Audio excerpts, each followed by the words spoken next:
দর্শক শ্রোতা, আমি একটা ভাইকে আজকে ইসলামিক বিষয়ে কিছু জিজ্ঞাসাবাদ করবো, দেখি কতটুকু মুসলমান হিসেবে কতটুকু জ্ঞান তার ভিতরে আছে।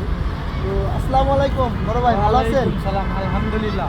ভাই আমি কিছু মনে না করলে একটা কথা জিজ্ঞেস করতাম আপনাকে। আচ্ছা বলেন।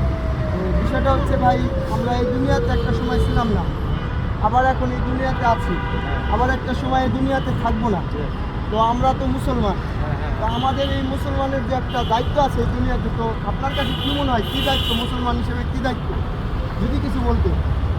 আমাদের মুসলমান হিসেবে দায়িত্ব আমাদের ইসলামের পথে চলা, সেই নামাজ পড়া, সেই হালাল সঠিক পথে হারাম চলা। বাচ্চা খাওয়া, এরকম। এরকম তো তো আমরা ইনশাল্লাহ চেষ্টা করব যে বছরকে নামাজ পড়ার জন্য, ইসলামের পথে থাকার জন্য, অবশ্যই হারামটাকে মানে বর্জন করে হালাল খাওয়ার জন্য চেষ্টা করবো ইনশাল্লাহ, নাকি ভাই? ইনশাআল্লাহ।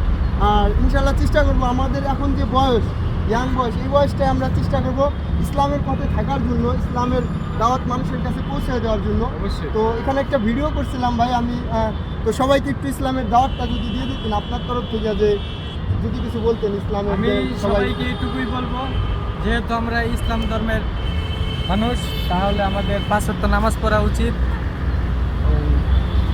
তো ঠিক আছে, আমাদের হালাল তো ঠিক আছে ভাইয়া, পথে চলা উচিত। আমাদের আসলে আমার বড় ভাই অনেক সুন্দরভাবে বলছে। আসলে আমাদের ইয়াং জেনারেশন যারা আছে তাদের সবারই এখন ইসলামের পথে আসা উচিত, এবং 5 ওয়াক্ত নামাজ পড়া উচিত, এবং হালাল হারাম বেঁচে খাওয়া উচিত সবার, প্রত্যেকেই। তো ভালো থাকবেন, সুস্থ থাকবেন। ভিডিওটা এই পর্যন্তই। ভালো লাগলে লাইক, কমেন্ট, শেয়ার করবেন, পাশে থাকবেন। ধন্যবাদ সবাইকে।